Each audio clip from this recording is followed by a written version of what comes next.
1,00,000 మంది శివభక్తులతో కలిసి మహారుద్రాక్ష పూజలో పాల్గొనండి. వెంటనే కాల్ చేసి మీ పేరును నమోదు చేసుకోండి.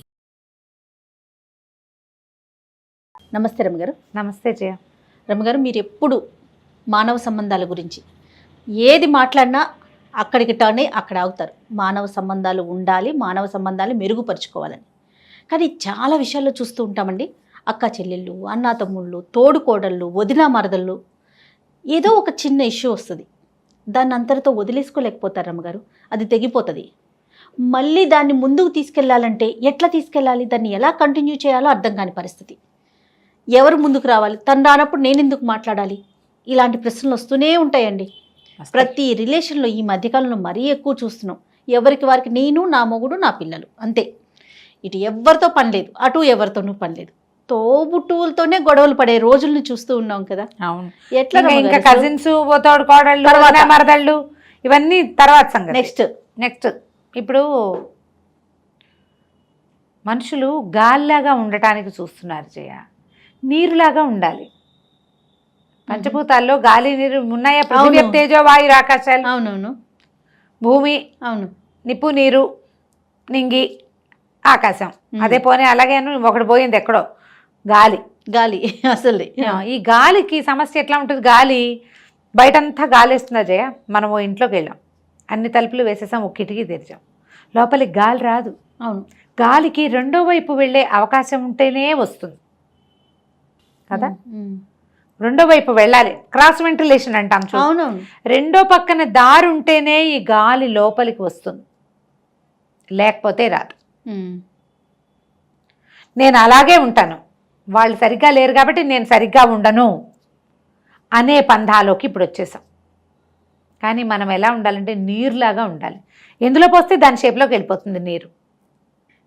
కప్పు అయితే ఇప్పుడు ఒక కుండ ఉంది, కుండ ఖాళీగా ఉందంటాం, అందులో ఏం లేతే కుండ నిండా గాలి ఉందని చెప్తావా నువ్వు? చెప్పం కదా, చెప్పలేం. కుండలో చారెడు నీళ్ళన్నా కుండలో చారెడు నీళ్ళు ఉన్నాయంటాం. అందులో నీళ్ళు పోస్తే అది కుండెడు నీళ్లు. ఒక గ్లాసులో పోస్తే అవే నీళ్ళని గ్లాసెడ్ నీళ్లు, చెంబెడు నీళ్లు, అంతే కదా. అంతే కదా. నీరు ఎట్లా మారిపోయింది ఇన్ని రకాల షేప్లోకి. అవతల వాళ్ళకి మన పరిస్థితికి అనుగుణంగా మనం మారుతూ ఉండాలి. మారటం మన ధోరణిగా ఉంటేనే ప్రపంచం హాయిగా ఉంటుంది.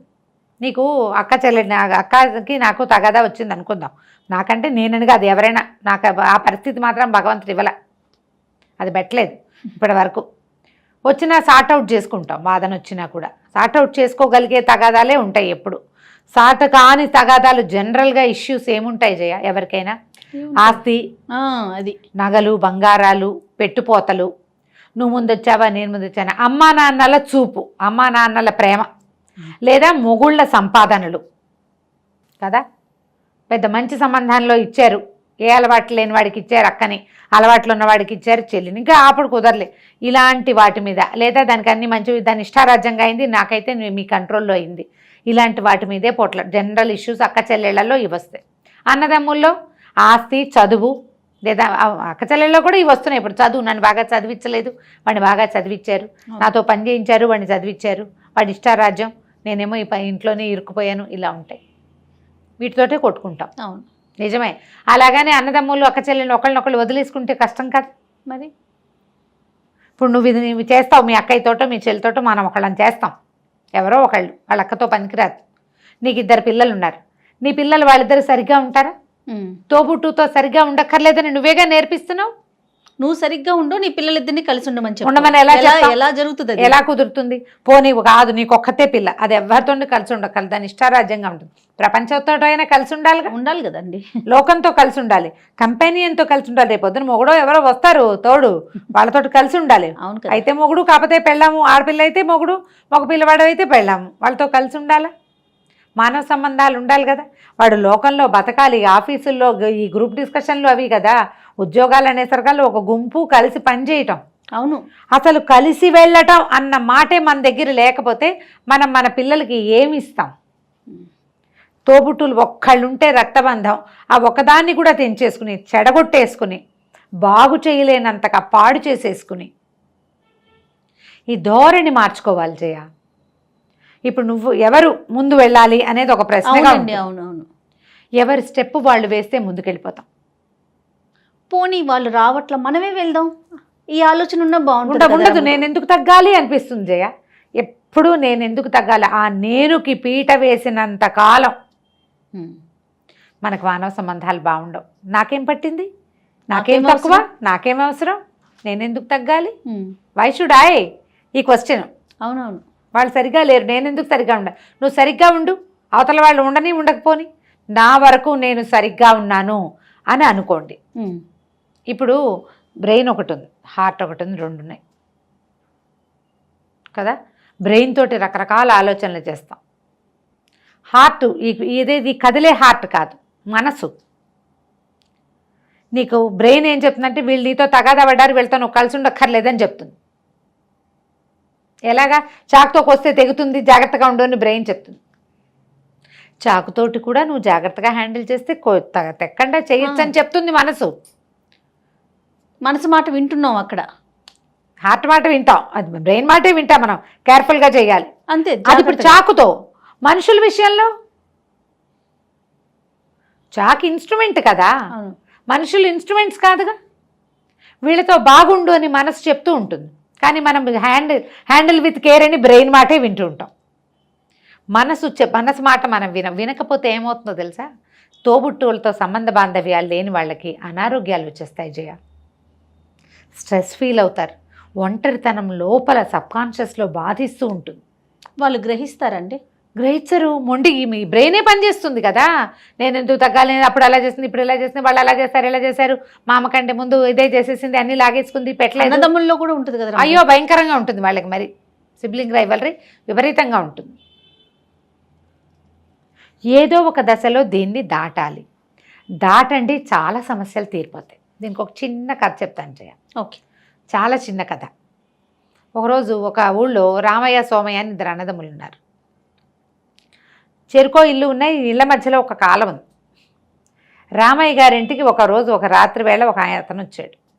బాబు పై ఊరండి, ఏదైనా పని ఉంటే చేస్తాను, ఏదైనా పనులుంటే ఇవ్వండి అన్నాడు. ఏం పని చేస్తారు అని అడిగాడు. వడ్రంగినండి అన్నాడు. వడ్రంగి అంటే చెక్క పని చేస్తారు అనేసరికల్లా వడ్రంగి ఆయన అన్నాడు, సరే ఈ పక్కన కాలువ దాటి వచ్చావు కదా, ఆ కాలువ మా తమ్ముడు తవ్విచ్చిందే, కాలువ అటు పక్కన వాడి ఇల్లుంది, నేను అటు రాకూడదని వాళ్ళ ఇంటి వైపుకి రాకుండా ఉండటం కోసం కాలువ తవ్వేశాడు. కాలువ ఎట్లా దాటుతాం, అందుకని నేను ఊళ్ళోకి వెళ్ళడానికి అవతల పక్క నుంచి వెళ్ళాల్సి వస్తుంది. ఇక అసలు తెల్లాడితే వాడి మొహం నాకు కనపడకూడదు, పెద్ద దడిలాగా కట్టేసేయండి మా వాకిలికి. కనపడుతున్నారు, ఇంట్లో నుంచి అవతల వాళ్ళు కాలువ అవతల మనుషులు కనిపిస్తారు, దడి కట్టేయమన్నారు. అది ఎంత పని అండి బాబు? అలాగేనండి అన్నాడు. అలాగేనగానే సాయంత్రం మర్నాడు అంతా కలపంతా తెప్పించేశారు. తెల్లారేసరికి కట్టేస్తావా అన్నారు. కట్టేస్తానండి, నన్ను 2 లాంతర్లు నాకు ఇచ్చేయండి, రాత్రికి రాత్రి నేను చేసేస్తాను అన్నాడు.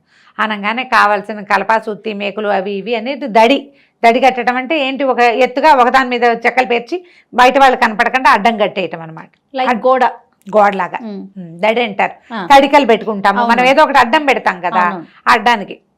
సరే ఏమైంది, ఈయన తెల్లవారు లేచి వచ్చేసరికల్లా ఆయనకి కాలువ మీద ఇటు నుంచి అటు వెళ్ళడానికి వంతెన కట్టు. ఆయన ఆశ్చర్యపోయాడు, ఏంటి వంతెన కట్టు, తమ్ముడు కట్టించాడా? దడి మాట మర్చిపోయాడు. ఓకే. చూడగానే అది కనపడింది, అట్రాక్టివ్గా ఉంది. కాలువ మీద వంతెనలు దూరానికి కూడా కనపడదు. తమ్ముడు ఒకవేళ వాడి ఇక్కడికి వచ్చేద్దాం అనుకుంటున్నాడు కాబోలు, అందుకే వంతెన కట్టాడు అనుకున్నాడు. గబగబా మెట్లు దిగి కిందకి వెళ్ళాడు. అటునుంచి తమ్ముడు చూస్తున్నాడు కాలువకు అవతల వైపు. తెల్లారేసరికి ఏంటి వంతెనుంది, రాత్రికి రాత్రి మా అన్నయ్య మా ఇంటికి రావాలనుకున్నాడు, అందుకే వంతెన నేర్చుకున్నాడని అతను గబగబా నడిచొచ్చాడు. ఇద్దరు వంతెనకు అటు ఇటు నిలబడి ఉన్నారు. వడ్రంగి వచ్చాడు. బాబు దడి కట్టేస్తే ఎప్పటికీ మీరు చూడలేకుండా అయిపోతారండి.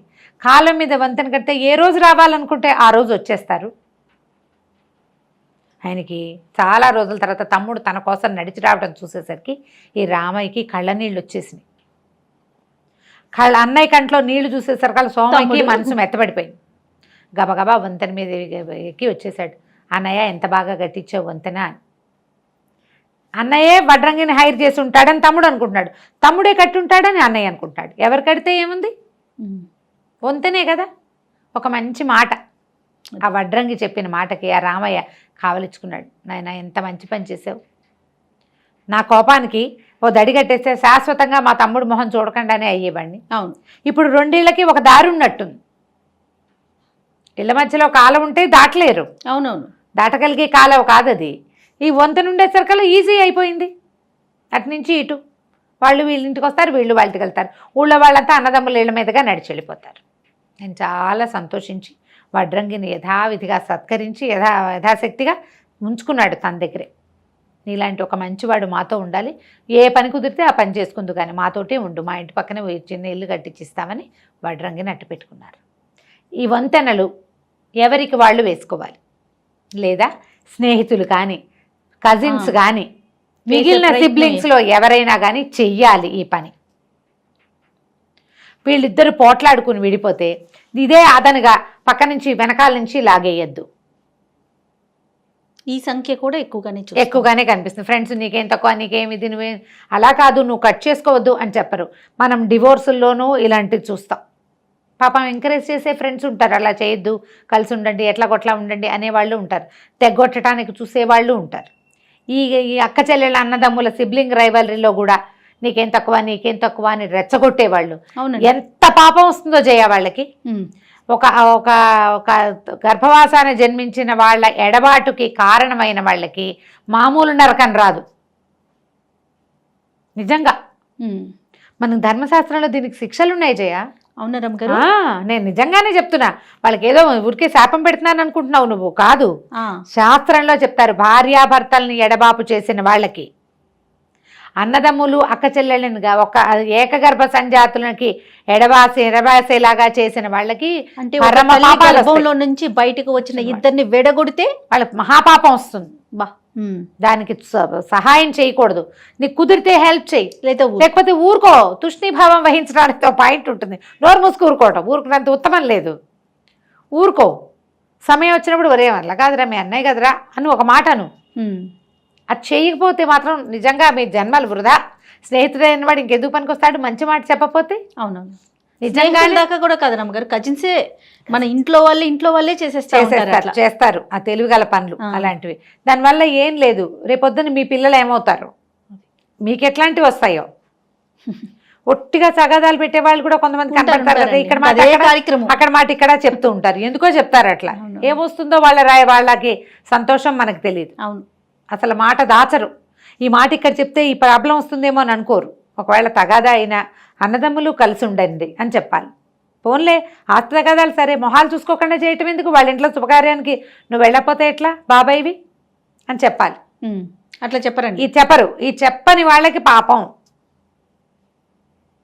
గొడవని పెంచి పోషించే వాళ్ళకి మాత్రం చాలా పాపాలు వస్తాయి, చాలా పాపం వస్తుంది. ఆ గొడవను పెంచటం మాత్రం చేయబోకండి, చెయ్యొద్దు. కలిసి ఉంచటానికి మ్యాక్సిమం ప్రయత్నం చేయండి. ఎవరికి వాళ్ళు మీకు కనుక మన క్లోజ్ కజిన్స్ తోటి, క్లోజ్ ఫ్రెండ్స్ తోటి, అక్క చెల్లెళ్ళు అన్నదమ్ములతోటి తగాదా ఉంటే జస్ట్ మన వంతుగా ఒక స్టెప్ ముందుకేసి సార్ట్అవుట్ చేయడానికి ట్రై చేయండి.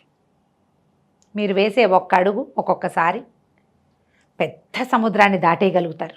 అవును, మీరు వెనక్కి తీసిన కొంది అవి దాటలేని మహాసముద్రాలు అయిపోవచ్చు. నేనెందుకు అని అనుకోవద్దు, ఆ దారి పెద్దదైపోతుంది. మీరు ఒక అడుగు వేస్తే ఆ దారి చాలా చిన్నదైపోతుంది. అవునండి, మీరు 2 అడుగులు వేస్తే అవతల వాళ్ళు ఒక అడుగు వేసేందుకు అవకాశం ఉంటుంది. కనీసం తర్వాత తరాల వాళ్ళతోటైనా మీరు స్నేహంగా ఉంటారు. ఎందుకంటే మనకి ఇప్పుడు రిలేషన్స్ చాలా తక్కువ ఉన్నాయి, బ్లడ్ రిలేషన్స్ మరీ తక్కువ. ఉన్న వాటిని చెడగొట్టుకోవద్దు. రైట్ రమ్మగారు, నమస్తే. నమస్తే.